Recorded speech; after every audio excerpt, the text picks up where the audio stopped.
Hello class 10th NS students. तो दोस्तों कैसे हैं आप लोग। उम्मीद करता हूं आप सभी लोग बेहतर और अच्छे होंगे। तो जैसा कि लास्ट क्लास में हमने इसके 10 क्वेश्चन देख लिए थे और अब आगे के हम 10 क्वेश्चन देखने जा रहे हैं। मगर प्लस पॉइंट क्या है, मैंने आपको बता दिया कि आप लोगों को पीडीएफ लेने में कोई प्रॉब्लम नहीं होने वाली है। आप लोगों को नीचे बायो में भी, इसके बायो में भी कह सकते हैं, या फिर आपके इसके कमेंट बॉक्स में भी आपको एक लिंक मिलेगा जो कि हमारी इंस्टा आईडी पे है, ले जाएगा आपको। और उस इंस्टा आईडी पे ना हम क्या करने वाले हैं मालूम है ना आप लोगों को। जी हाँ, मैं उस इंस्टा आईडी पे आप लोगों को जितनी इन्फॉर्मेशन, चाहे वो टीएमए से रिगार्डिंग हो, चाहे प्रैक्टिकल से रिगार्डिंग हो, ठीक है, या फिर आपके एग्ज़ाम से रिगार्डिंग जो भी आपको चाहिए, पीडीएफ या जो भी कंटेंट वगैरह चाहिए, वो आपको उस आईडी पे मिल जाएगा। ठीक है, व्हाट्सएप पे प्रॉब्लम हो रही थी क्योंकि बहुत सारे कॉन्टेक्स्ट थे जिसके कारण मैं आपको सही समय पे रिप्लाई नहीं दे पा रहा था। ठीक है, तो अब उस पर कोई ना कोई बैठा होगा जो कि आपको रिप्लाई कभी भी दे देगा जब भी आप चाहेंगे। चलिए, तो हम 11वें क्वेश्चन पे थे। इससे पहले के क्वेश्चन मैंने आप लोगों को करा दिए थे 10 तक। ठीक है, अब हम 11वें क्वेश्चन पे आ गए हैं और 11वां क्वेश्चन से हमारे ज्योग्राफी भी थोड़ा शुरू हो जाएगा। और 11वें क्वेश्चन में हम देखते हैं सबसे पहले कि जलवायु परिवर्तन का मुख्य कारण कौन सा है। ठीक है, तो what is the main cause of climate change. जो हम क्लाइमेट चेंज के बारे में बात करते हैं, याद रखना। ठीक है, तो क्लाइमेट चेंज में 4 चीज़ें याद रखना। पहले प्राकृतिक घटनाएं, ग्रीन हाउस गैसों का उत्सर्जन, चंद्रमा की कक्षा में परिवर्तन या महासागरों की लहरें। ठीक है, इंग्लिश वालों को बोलते हूँ natural events, green house gas emissions, change in moons orbit या फिर ओशियन वेव्स। ठीक है, देखो सब में एक चीज़ कॉमन जो आपको मिलेगी वो ये है कि whenever you are finding something, ठीक है, कि भाई ये आंसर इसका बेस्ट होगा, ये वाला इसका आंसर बेस्ट होगा, तो याद रखना कि नीचे हमेशा कंफ्यूज के लिए आपको एक एक्स्ट्रा क्वेश्चन दे देगा। ठीक है, एक एक्स्ट्रा ऑप्शन आपको दे देगा। जैसे फॉर एग्जांपल अगर मैं ग्रीन हाउस यहाँ पे नहीं करता तो बहुत से लोग क्या कर देते हैं, इसे प्राकृतिक घटनाएं कर देते हैं कि भाई नेचुरल इवेंट्स के कारण भी जलवायु हो सकता है परिवर्तन। ठीक है, तो जलवायु परिवर्तन का तो ये है, मगर इनने बोला है मुख्य कारण कौन सा है। ठीक है, मेन रीज़न क्या है, मेन रीज़न तो होना चाहिए ना एक। अब रीज़न तो बहुत सारे हो सकते हैं, चारों भी रीज़न है इसके क्लाइमेट चेंज के, बट मेन क्या है तो उसके बारे में बात कर रहे हैं। तो मेन रीज़न क्या है हमारे सामने, ग्रीन हाउस गैसों का उत्सर्जन। ठीक है, अब ग्रीन हाउस गैस क्या हो रहा है, हम लोग जानते हैं कि कार्बन डाइऑक्साइड का बहुत ज़्यादा क्या हो रहा है कि उसका उत्सर्जन होगा, बहुत ज़्यादा वो निकाली जा रही है, जिसके कारण क्या हो रहा है कि ओजोन लेयर कहीं ना कहीं क्या हो रही है, प्रॉब्लम में आ रही है। जैसे अगर आप अंटार्कटिका की तरफ देख रहे हैं तो ओजोन लेयर में क्या हो चुका है, छेद हो चुका है। ठीक है, क्योंकि वहाँ पे हमेशा परमाणु हथियार के परीक्षण वगैरह, टेस्टिंग वगैरह होती रहती थी। ठीक है, अभी भी थोड़ा बहुत कंट्रोल किया है, मगर इतना कंट्रोल अभी भी नहीं हुआ, अभी भी होता होगा कहीं ना कहीं। ठीक है, तो उसका जो नुकसान की भरपाई की है, वो भरपाई हर एक ह्यूमन ने की है, हर एक स्पीसीज ने की है, जो भी इस धरती पे, इस ठीक है, इस प्लेनेट पे जो भी रह रहा है, उन सब ने की है। ठीक है, तो कहीं ना कहीं हमें भी ये चीज़ें नोटिस करने की चीज़ है कि भाई मेन कारण तो ये बन रहा है, तो उसको भी कंट्रोल में करना चाहिए। अब एसी हर घर में है, उसका उसकी जो हो जाती है, गैसेस जाती है तो ऊपर ही जो जाती है, वो कहीं ना कहीं ओजोन लेयर को परेशानी कर रही है। ठीक है, तो जलवायु परिवर्तन का मुख्य कारण क्या है। जी हाँ, अगर कोई बोले तो ग्रीन हाउस गैस एमिशंस। ठीक है, चलो, भारत में प्रथम पंचवर्षीय योजना का मुख्य उद्देश्य क्या था। ठीक है, अभी आप लोगों को बता दूंगा, ये पंचवर्षीय योजना जो था वो प्लानिंग कमीशन बन गया है। ठीक है, अब विकास योजना के तहत इसका नाम लाया जाता है। ठीक है, और ये भी नहीं है नीति आयोग, आपने सुना होगा नीति आयोग जो पॉलिसी वगैरह बनाती है, उसकी तरह वो उसमें बदल गया। पहले पंचवर्षीय योजना थी कि हर 5 वर्षों में एक योजना लेकर आएंगे, और पंचवर्षीय योजना हमने ली किससे थी, रसिया से ली थी। ये भी दिमाग में डाल लेना, रूस से ली थी हमने। ठीक है, पंचवर्षीय योजना हमने रूस से ली थी, रसिया से ली थी। ठीक है, तो लिखा है कि what was the main objective of the first 5-year plan in India. Bharat में प्रथम पंचवर्षीय योजना का मुख्य उद्देश्य क्या था, तो लिखा है औद्योगिकरण यानी इंडस्ट्रियलाइजेशन, कृषि विकास यानी एग्रीकल्चरल डेवलपमेंट, थर्ड है बुनियादी ढांचा निर्माण, इंफ्रास्ट्रक्चर डेवलपमेंट, या चौथा है विदेशी निवेश, फॉरेन इन्वेस्टमेंट। बताइए, तो ऑब्वियस सी बात है, इसका जो आंसर होगा एग्रीकल्चरल डेवलपमेंट होगा। ठीक है, तो मैंने कहा पंचवर्षीय योजना के बहुत सारे उद्देश्य थे, क्योंकि बहुत बार हमने देखा कि पंचवर्षीय योजना होती रही है। तो ऐसे में भारतीय पंचवर्षीय योजना 5-year प्लानिंग जो हमने रूस से ली थी, वो सबसे पहले किसकी तरफ से। ठीक है, ये पूछना चाह रहा आपसे कि सबसे पहले किस टॉपिक पे शुरू हुआ था। तो देखो, सबसे पहले जो है औद्योगिकरण नहीं है, इंडस्ट्रियलाइजेशन नहीं है, वो सेकंड पे थी। पहले पे कृषि पे हमने फोकस किया था। ठीक है, तो कृषि में भी कुछ राज्य, जैसे कि आपके नॉर्थ में तो कुछ राज्यों को बहुत ज़्यादा प्रॉफिट मिला था, जैसे यूपी, पंजाब, हरियाणा, इसको बहुत ज़्यादा प्रॉफिट मिला था, मगर उसके बाद नीचे जाते जाते चीज़ें बहुत ख़राब हो गई थी, ठीक है। मगर फिर भी ठीक है भाई, फिर भी उपज बहुत ज़्यादा बढ़ी थी। कई लोगों कई किसानों के लिए तो 1/3 मतलब ये मान लो कि 100% होता था तो 300% तक बढ़ गई थी इसकी, ठीक है। तो ये बहुत बड़ी बात थी। तो पंचवर्षीय योजना को लाने का मुख्य उद्देश्य था कृषि की आत्मनिर्भरता को और ज़्यादा बढ़ाना और कृषि के अंदर डेवलपमेंट को और ज़्यादा सुनिश्चित करना, ठीक है। चलिए 13 है राष्ट्रीय ग्रामीण रोजगार गारंटी अधिनियम NREGA, नरेगा। तो देखो मनरेगा अलग है, नरेगा अलग है। तो नरेगा कब लागू हुआ था ये पूछ रहा है, मनरेगा कब लागू हुआ था वो भी पूछ लेगा कभी।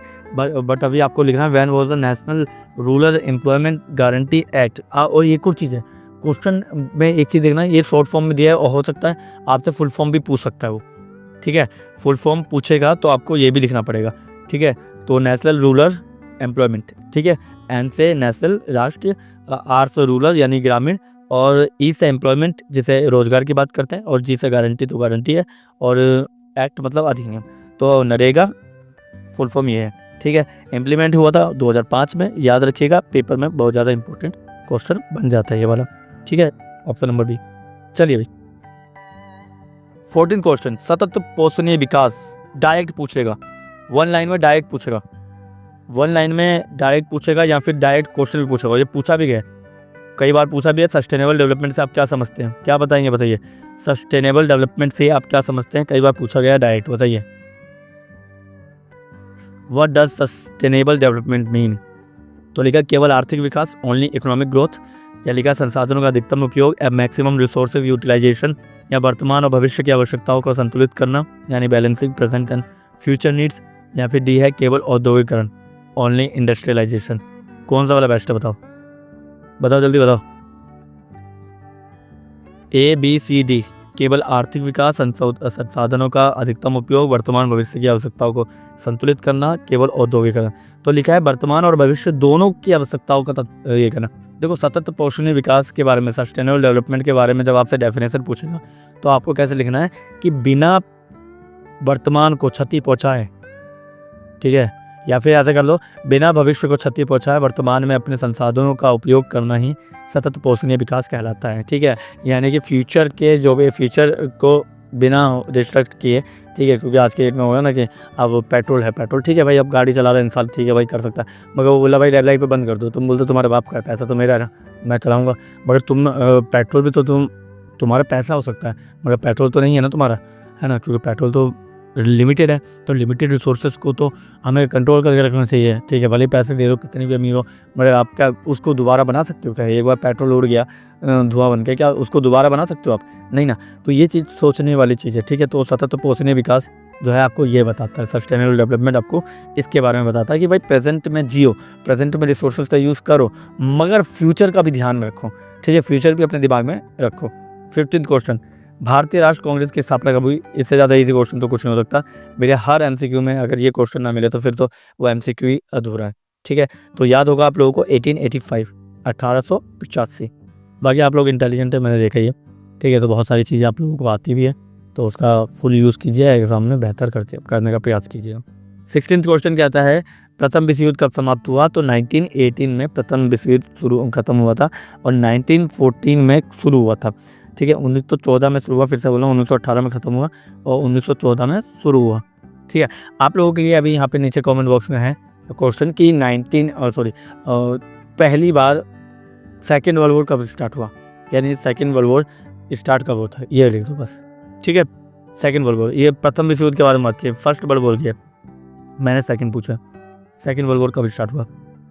भारत में पहला रेल मार्ग कब शुरू हुआ, यानी when was the first railway line in started in India. देखो 1853 में स्टार्ट हुआ था, हम सब जानते हैं, नो डाउट, ये बहुत ईजी है, बता दिया, चलो कोई बात नहीं। 1853 में शुरू हुआ था, मगर बम्बई से थाने तक, मुंबई नहीं बोलूँगा क्योंकि मुंबई उस समय नहीं था, मुंबई का नाम ही बहुत लेट चेंज हुआ है, बट क्या था उस समय, बम्बई से थाने तक, थाने जगह का नाम है ये इस जगह पे पहली बार रेलवे एक जगह से दूसरी जगह पे प्लेटफॉर्म के तहत पहुंचाई गई थी, जिसके बाद ये एक तरह ट्रायल था और इस ट्रायल के बाद कंफर्म कर दिया गया था। चलो आप लोगों के लिए कमेंट बॉक्स में है क्वेश्चन कि अंडरग्राउंड वाटर में जो रेलवे है वो कहाँ कौन सी सिटी में है। चलो सिंपल है, सिटी पूछ ले जाओ, अंडरग्राउंड वाटर में, ठीक है, यानी पानी के अंदर मेट्रो है, वो कौन सा स्टेट है। चलो 17 अगला करते हैं। 18th है, भारतीय राष्ट्र ध्वज को आधिकारिक रूप से कब अपनाया गया था। ठीक है, भारतीय राष्ट्र ध्वज को आधिकारिक रूप से कब अपनाया गया था। ऑप्शन है when was the first, sorry English में वो बोलता हूँ, when was the Indian national flag officially adopted. ठीक है, ऑफिशियल कब अडोप्ट किया गया था। एक नंबर का क्वेश्चन है, टफ है, कंफ्यूज कर सकता है, परेशान कर सकता है, और वो तो चाहती हैं कि तुम परेशान होकर गलतियाँ करो, उनको तो चाहिए भी यही। ठीक है, तो परेशान होकर गलतियाँ मत करना। भारतीय राष्ट्र ध्वज को आधिकारिक रूप से 22 जुलाई 1947, यानी कि ये आपका ऑप्शन नंबर सी जो है, ठीक है, 1947 यानी 22 जुलाई 1947 को पहली बार आधिकारिक रूप से हमें क्या देखने को मिलता है, भारतीय राष्ट्र ध्वज इंडिया के अंदर और अडॉप्ट किया जाता है फाइनली। ठीक है, चलो 19th क्वेश्चन है हमारे सामने, कौन सा संगठन वैश्विक शांति और सुरक्षा बनाए रखने का कार्य करता है, बताइए। ये आज भी है भैया, वर्तमान में भी है भैया, इसके बारे में तो आपको जरूर पढ़ना चाहिए। Which organization is responsible for maintaining global peace and security. Option है विश्व बैंक दें। विश्व बैंक क्या करता है, इकोनॉमिकली हेल्प करता है कंट्रीज की, इकोनॉमिक यानी पैसों की हेल्प करता है, पैसे की मदद करता है। नाटो,